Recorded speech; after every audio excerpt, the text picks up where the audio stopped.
Hoje vou compartilhar algo que vai transformar totalmente a maneira como você entende o casamento cristão. Me chamo Sara Martinez, tenho 32 anos e sou enfermeira obstétrica no Hospital Regional de Phoenix, Arizona. Há cerca de 8 meses, durante o parto do meu segundo filho, fiquei sem sinais vitais por 17 minutos. O que Jesus me revelou nesse intervalo vai impactar profundamente qualquer pessoa que assistir a este vídeo, independentemente de suas crenças sobre relacionamentos ou vida familiar. Tudo começou quando eu enfrentava o que parecia o momento mais difícil do meu casamento. Meu marido David e eu éramos vistos como o casal exemplar da nossa igreja.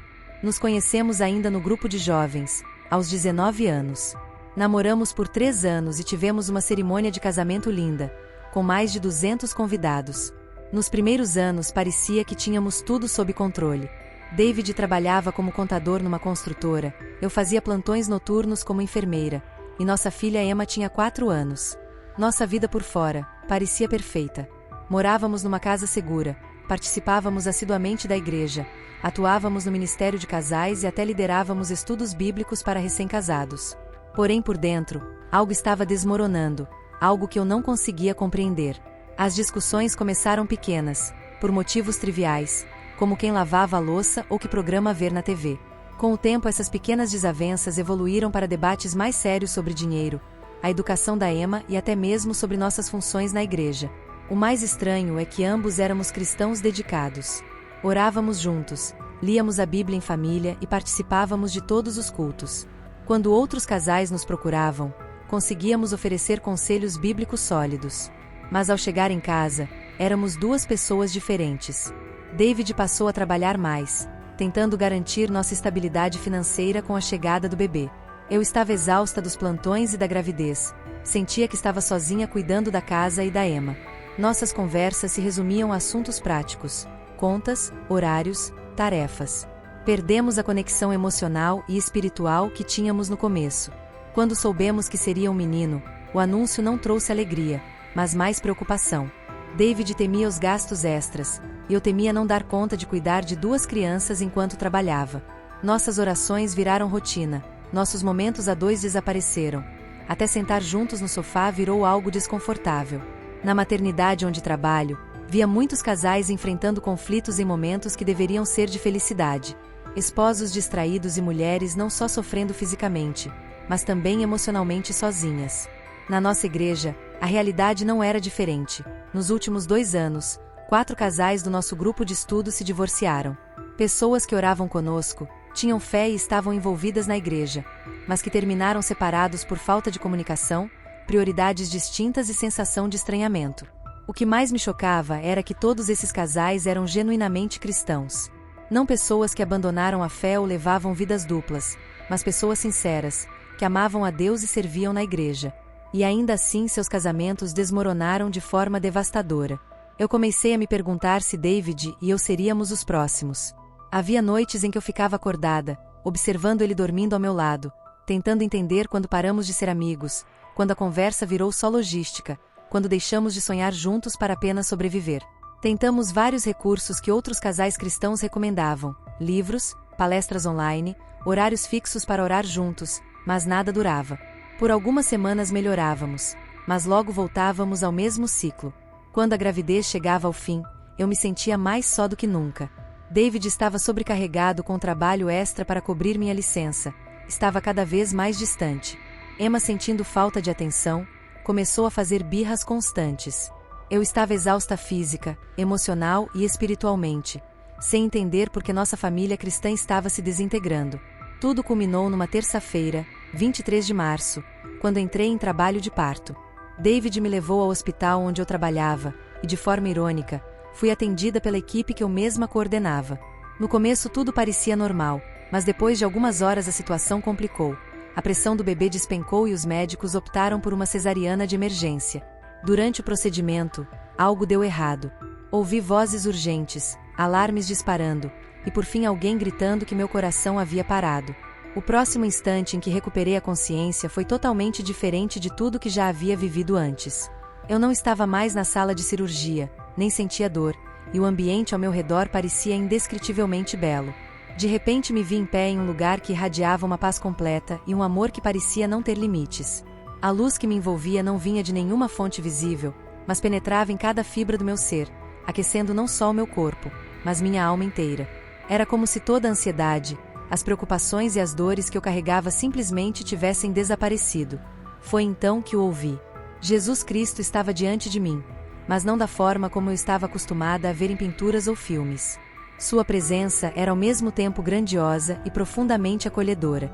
Quando nossos olhares se cruzaram, senti um amor tão intenso que compreendi imediatamente que ele havia visto e entendido todas as minhas lágrimas, minhas noites em claro, e cada momento de solidão dentro do meu casamento. Sara. Ele falou com uma voz suave, que parecia a melodia que minha alma esperava ouvir desde sempre.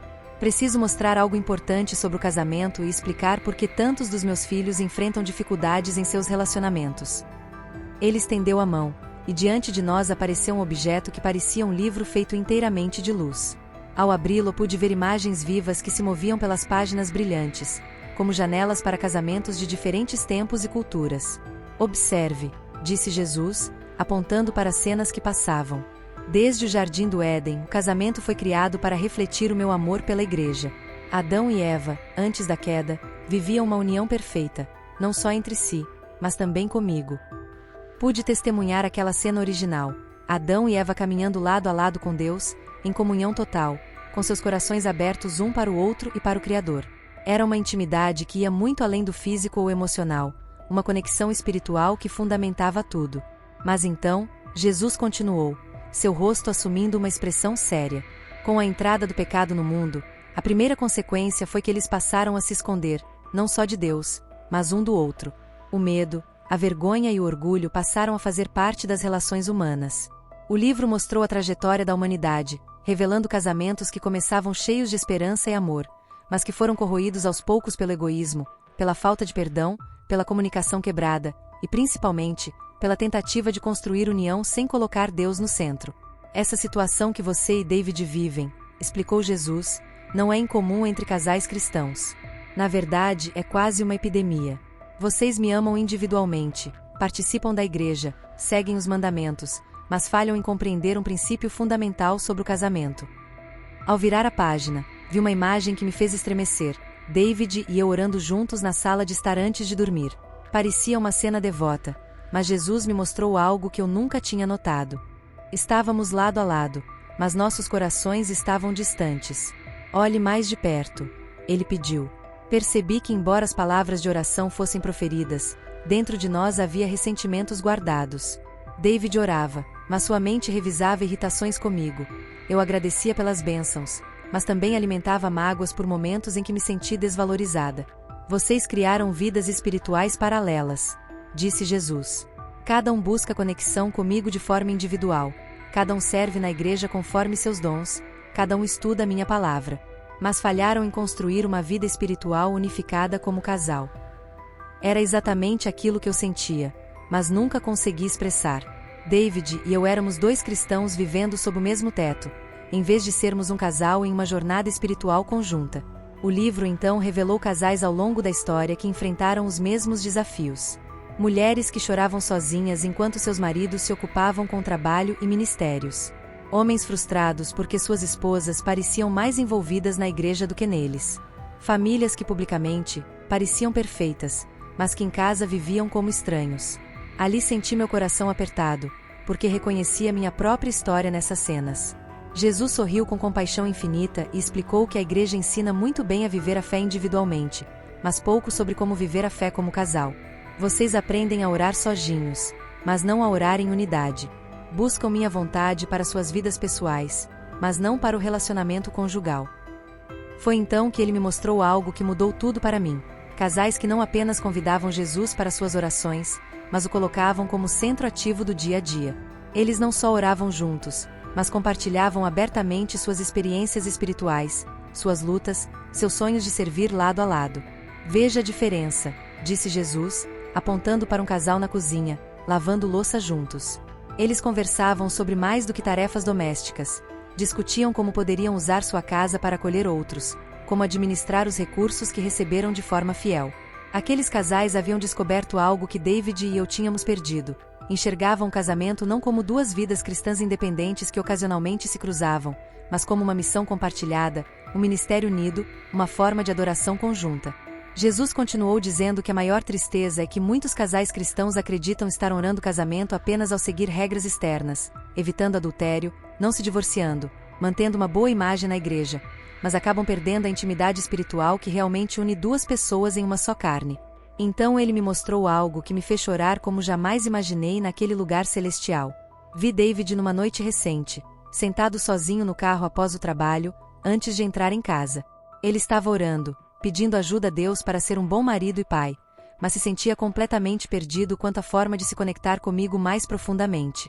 Na mesma noite eu estava deitada na cama, orando para que Deus restaurasse nosso casamento, mas sem saber como iniciar uma conversa verdadeira com meu próprio marido sobre o que estava acontecendo dentro do meu coração. Vocês dois estão buscando a mesma coisa. Jesus falou com uma ternura infinita. Estão orando pela mesma restauração, mas de forma separada, quando deveriam estar fazendo isso juntos. Aquela percepção caiu sobre mim como um choque. David e eu não éramos inimigos em lados opostos. Éramos dois aliados desorientados que haviam esquecido como lutar juntos em vez de um contra o outro. Sara, Jesus disse com um tom de amor e orientação, quando você voltar, terá a chance de reconstruir seu casamento de um jeito totalmente novo, mas isso exigirá que aprendam algo que nunca foram ensinados na igreja. O livro que ele mostrou se abriu em uma nova parte, revelando ensinamentos que pareciam carregar uma sabedoria divina.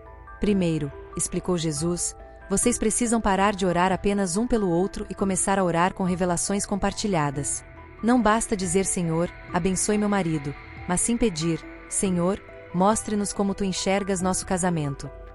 Pude ver casais que praticavam isso de verdade. Em vez de orações superficiais e rápidas, eles dedicavam tempo para buscar juntos a perspectiva de Deus sobre o relacionamento, fazendo perguntas difíceis como podemos glorificar mais a Ti através do nosso casamento? Onde o egoísmo está atrapalhando nossa união? Como podemos servir juntos de forma mais eficaz? Em seguida ele explicou, vocês precisam criar uma transparência espiritual total. Não basta compartilhar os acontecimentos do trabalho, mas dividir como viram Deus agir durante o dia. Não só discutir problemas práticos, mas falar sobre o crescimento ou as dificuldades espirituais. Eu vi que isso gerava uma intimidade completamente nova. Casais que não só conheciam os gostos e rotinas um do outro, mas também as esperanças espirituais, medos em relação à fé, aprendizados bíblicos e os desafios que Deus colocava em suas vidas. Por fim Jesus disse, vocês precisam parar de ver o casamento apenas como duas pessoas que se apoiam mutuamente e começar a entendê-lo como duas pessoas que servem juntas a um propósito maior. As imagens que me foram mostradas revelavam casais que haviam encontrado missões conjuntas. Alguns adotavam crianças, outros lideravam ministérios de acolhimento, outros usavam seus talentos profissionais para projetos que impactavam o reino de Deus. Em todos os casos, o casamento se tornava uma plataforma para algo maior do que eles mesmos. Ele esclareceu que não se trata de sobrecarregar-se com atividades religiosas ou ministérios, mas de descobrir juntos como suas vidas podem refletir o amor de Deus de um jeito que sozinhos não conseguiriam. Depois ele me mostrou algo específico sobre David e eu. Vi nosso futuro, mas diferente do que eu imaginava. Vi nossa casa se tornando um lugar de refúgio para casais jovens em crise. Vi David ajudando famílias cristãs a organizarem suas finanças usando seus dons com números, e eu apoiando mulheres em gestações difíceis com minha experiência de enfermeira. O mais bonito era perceber que essas atividades não nos afastavam, mas nos uniam, servíamos, crescíamos e aprendíamos juntos a ser instrumentos do amor de Deus. Sara, Jesus disse, e senti que nossa conversa estava chegando ao fim. Quando você voltar, David estará profundamente abalado. Ele quase te perdeu, e isso despertará para o quanto vocês se distanciaram. Essa será a oportunidade perfeita para iniciar uma nova fase no casamento. Ele me deu instruções claras. Na primeira conversa verdadeira após minha recuperação, eu deveria ser aberta sobre minhas próprias falhas no relacionamento, em vez de focar só nas dele. Também deveria sugerir que começássemos a ter momentos regulares de oração, buscando juntos a visão de Deus para o nosso casamento. E principalmente, propor que encontrássemos uma forma de servir em parceria, usando os dons que Deus deu a cada um. Jesus sorriu com um amor infinito e lembrou: o casamento não é apenas sobre felicidade pessoal, mas sobre duas pessoas que se tornam uma para refletir meu amor de maneira mais completa do que conseguiriam separadamente. Quando entenderem isso, Todos os pequenos conflitos do dia a dia virarão oportunidades para praticar um amor sacrificial. Por fim, ele me mostrou uma última visão. David e eu, 10 anos mais velhos, sentados na varanda de casa, assistindo nossos filhos brincarem no quintal. Mas não era uma conversa qualquer. Estávamos falando sobre como Deus havia agido em nosso casamento naquela semana, quais famílias convidaríamos para o jantar e como orar melhor pelos nossos filhos. Naquela cena havia uma intimidade que ia muito além do simples companheirismo ou da atração física. Era a conexão profunda entre duas almas que haviam aprendido a buscar juntas o coração de Deus. De repente senti uma força me puxando para longe. Jesus começou a desaparecer da minha visão, mas suas últimas palavras ressoaram em todo o meu ser. Lembre-se, Sara, o casamento é uma forma de adoração compartilhada. Quando vocês orarem, busquem e sirvam como um só. Estarão adorando de um modo que nenhum dos dois conseguiria sozinho. Logo em seguida, acordei num ambiente hospitalar, cercada por vozes apressadas e aparelhos médicos. David segurava minha mão, chorando silenciosamente. Médicos e enfermeiras estavam ao meu redor, avaliando meus sinais vitais e falando sobre a cesariana de emergência que havia salvo minha vida e a do nosso bebê. Sara. David murmurou assim que percebeu que eu estava consciente. Achei que ia te perder. Achei que ia perder vocês dois. Mais tarde soube que havia ficado clinicamente morta por 17 minutos, devido a complicações causadas pela pressão arterial. Nosso filho, a quem escolhemos chamar Gabriel, estava saudável e forte. Mas o mais importante foi perceber que eu havia recebido uma nova chance para construir o casamento que Deus sempre desejou para nós. Naquela primeira noite em casa, após colocar as crianças para dormir, chamei David para conversarmos. Em vez de começar com acusações ou exigir mudanças, pedi perdão pelas vezes em que havia fechado meu coração, pelas ocasiões em que orei por ele em vez de com ele, pelas vezes que tratei nosso casamento como duas vidas paralelas, e não como uma missão compartilhada. David ficou surpreso com minha abertura, mas logo se entregou e confessou como havia se perdido no trabalho, deixando a conexão emocional e espiritual entre nós de lado. Naquela noite oramos juntos de um jeito totalmente novo. Em vez de orações superficiais pedindo bênçãos ou proteção, pedimos a Deus que nos mostrasse sua visão para o nosso casamento. Suplicamos por sabedoria para reconstruir nossa união de forma que honrasse a Ele. Pela primeira vez em muito tempo, senti que estávamos realmente orando como uma equipe, e não como dois indivíduos fazendo pedidos separados. Nos meses seguintes começamos a colocar em prática as mudanças que Jesus me revelou. Passamos a ter conversas regulares, não apenas para resolver questões práticas da família, mas para compartilhar como estávamos percebendo a atuação de Deus em nossas vidas. Instituímos momentos semanais de oração dedicada ao nosso casamento. E mais importante, passamos a buscar maneiras de servir juntos. Hoje, 3 anos depois, nossa casa é um ponto de apoio para casais jovens da igreja que precisam de orientação e suporte. David utiliza seus talentos financeiros para ajudar famílias a organizarem suas finanças com base em princípios bíblicos. Eu uso minha experiência na área da saúde para apoiar mulheres grávidas que enfrentam dificuldades. Mas a transformação mais profunda não está nas atividades que realizamos, e sim na intimidade espiritual que construímos. Agora conhecemos os sonhos, medos, esperanças e desafios espirituais um do outro de uma maneira que nunca antes havíamos experimentado. Oramos não apenas pelas coisas do dia a dia, mas pelos planos e propósitos que sentimos que Deus tem para nossa família a longo prazo. Claro que ainda enfrentamos discussões e momentos difíceis, mas quando surgem conflitos, nossa reação imediata é orar juntos pedindo orientação, em vez de brigar até que um de nós desista por cansaço. Aprendemos que a maioria das nossas brigas não era sobre os problemas superficiais em si, mas sobre o sentimento de desconexão espiritual. Se você está assistindo a este vídeo e seu casamento cristão está passando por dificuldades, quero que saiba que isso não significa falta de fé ou de amor por Deus. É possível amar profundamente Jesus e ainda assim não saber como construir uma verdadeira intimidade espiritual com seu cônjuge. A solução não está apenas em orar mais, ler mais a Bíblia ou participar de mais atividades na igreja como indivíduos. O caminho é aprender a fazer tudo isso juntos, como uma só unidade, buscando a vontade de Deus para o relacionamento, sendo vulneráveis um com o outro em suas jornadas espirituais, e encontrando maneiras de servir que utilizem os dons únicos que Deus concedeu a cada um de vocês. O casamento cristão não é apenas a união de duas pessoas que acreditam em Cristo. É a descoberta conjunta de como refletir o amor de Jesus de um modo que nenhum dos dois conseguiria sozinho. Quando vocês compreenderem isso, seu relacionamento se tornará muito mais que uma fonte de apoio e companhia. Será uma forma de adoração viva que oferecerão juntos ao Criador que os uniu.